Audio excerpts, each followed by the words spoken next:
The sun was dying in the west, bleeding red across the sky like a wound the land could not heal. The wind carried dust that bit into the skin and whispered of ghosts, long buried beneath the dry soil. Out of that burning horizon came a lone rider, a massive cowboy named Calem Harston, a man whose shoulders bore the weight of sins too heavy for the desert to bury, his hat-shaded eyes that had seen war, death, and betrayal, eyes that no longer knew if they were capable of mercy. He rode slow, as if each step of the horse pulled him deeper into his past. Ahead lay a forgotten town called Devil's Creek, where the church bell still rang every Sunday, even though no one had the faith left to listen. The air smelled of smoke and sorrow. Calem dismounted near the chapel, dust clouding around his boots like ghosts rising to greet him. There, on the wooden steps, stood an old preacher, frail, white-bearded, his hands trembling as he leaned on his Bible, and beside him, a young girl clothed in white, her eyes clear as spring water untouched by time. Ella Grace, the preacher's daughter. She looked no older than 17, and yet something about her presence felt eternal, pure, unbroken, untainted by the cruelty that ruled this land. When Calem's eyes met hers, for the first time in years, something inside him faltered. He wasn't a man easily shaken, but her gaze, calm, curious, fearless, burned through the armor of his silence.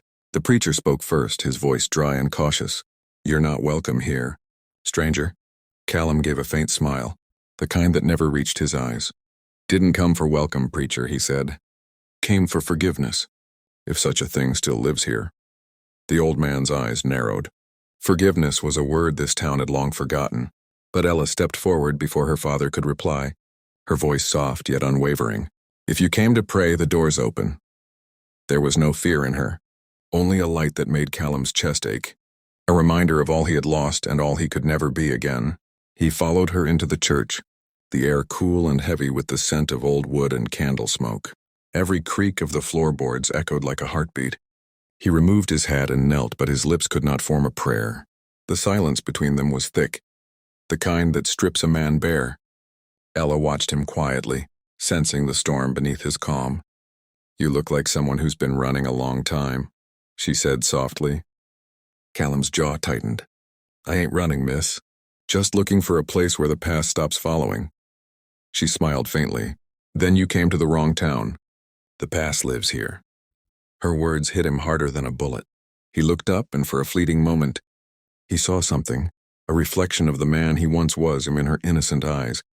Outside, the wind howled against the chapel walls, and Calem knew his demons had found him again. He stood slowly, placing his hat back on. "You don't know what kind of man I am," he said. "No," Ella answered gently, "but I know what kind of man you could be." For a man like Calem Harston, those words were both salvation and curse. As he turned to leave, the preacher's voice broke through the silence. "The desert don't forgive, son. It only remembers." Calem paused at the door, his hand hovering over the worn wood. "Then I reckon I'll have to make peace with my ghosts," he muttered, and stepped out into the dying light. The wind caught his coat, the dust swirling around him like ashes from a forgotten fire. Behind him, inside that small church, stood the only soul who had looked at him and not seen a monster. And though he didn't know it yet, her kindness would cost them both more than they could bear. As the sun vanished, the town sank into shadow, and somewhere deep inside, Calem Harston's chest, and where guilt and grace fought endlessly, a faint spark began to burn again. A man can't escape his past, but maybe, just maybe, he can learn to face it. And that's where this story begins. A tale of sin and redemption, of innocence meeting the weight of the world, and a cowboy who dared to believe that even the damned might still be saved. Night fell over Devil's Creek like a velvet cloak soaked in shadows, swallowing the town's crooked streets and shuttered windows, leaving only the flicker of a dying lantern outside the chapel. Calem Harston's horse pawed at the dirt as he stood outside, boots sinking into the cold, dry earth, the weight of the day pressing down like the desert itself wanted to crush him. He could still see her, Ella Grace, standing at the window, her silhouette framed by candlelight, an image of purity in a town full of scars. The preacher had retreated inside, muttering prayers under his breath, leaving her alone with the silence of the night, and the presence of a man whose past threatened to devour everything it touched. Calem knew he was no savior, The sins he carried were too deep, too jagged to ever be cleansed by mere words, and yet he felt drawn to her, not in desire, but in the desperate hope that someone unbroken, might remind him what it was like to be human. The wind rose, carrying whispers from the desert, rattling the chapel doors, and in that moment, Calem spoke, his voice low, roughened by dust and regret. "You shouldn't be out here, girl." Ella didn't flinch. "I'm not afraid of the dark," she said simply. The words cut through him, sharper than any bullet he had ever faced. He shifted, uneasy, and realized that it wasn't the darkness of the night that scared him, but the light she carried in it, a light that reflected every failure he had tried to bury. He moved closer, boots crunching on the sand, and she met him halfway, her eyes steady, unyielding. "Why are you here, Calem Harston?" she asked, as if naming him aloud might tame the storm that surrounded him. He swallowed hard, the silence stretching between them like a canyon. "I came to find what's left of me, before the desert swallows me whole."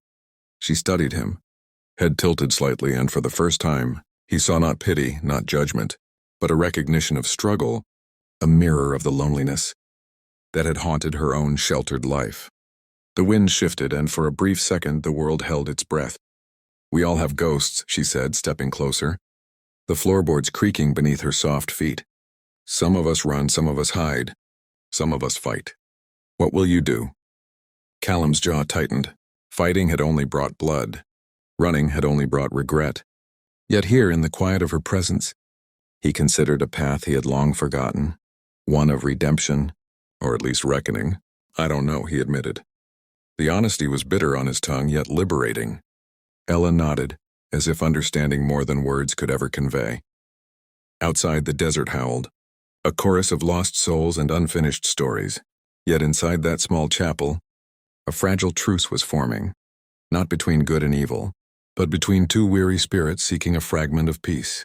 Calem thought of the lives he had broken, the men he had killed, the towns he had deserted. He thought of every dusty sunset he had watched alone, and how for the first time in decades, someone had seen him without flinching. "The past isn't done with you," Ella whispered almost to herself. "Neither am I." The weight of her words pressed down on him, not as a condemnation, but as a challenge, a test of whether he could face the darkness he had carried like a second skin. He closed his eyes briefly, letting the memories wash over him. The blood, the pain, the empty saloons, the faces of those who had trusted him and paid with their lives. When he opened them again, he saw her still standing, unwavering. "I'll stay for the night," he said, his voice rough but certain. "And tomorrow, I start making amends, and if the town will let me." She allowed a small, almost imperceptible smile, and in that moment, Calem realized that this fragile connection, trust born from the ashes of innocence, might be the first step toward something neither of them could fully name yet: hope. Outside, the wind carried the scent of rain and sagebrush, the desert sighing like a living thing aware of this moment's significance. Inside, they sat in silence, two people on opposite sides of their own histories, yet sharing the same fleeting refuge. As the night deepened, Calem Harston made a silent vow to face every shadow of his past, to protect this small spark of light in the form of Ella Grace, and to prove, if only to himself, that even a man carved from regret could find a fragment of redemption. And somewhere in the distance a coyote howled, as if acknowledging that Devil's Creek was no longer just a town of forgotten souls. It was a place where the lost might yet be found. If you felt the tension, the dust, and the weight of the desert in this chapter, don't forget to subscribe for the next part, where the storm of the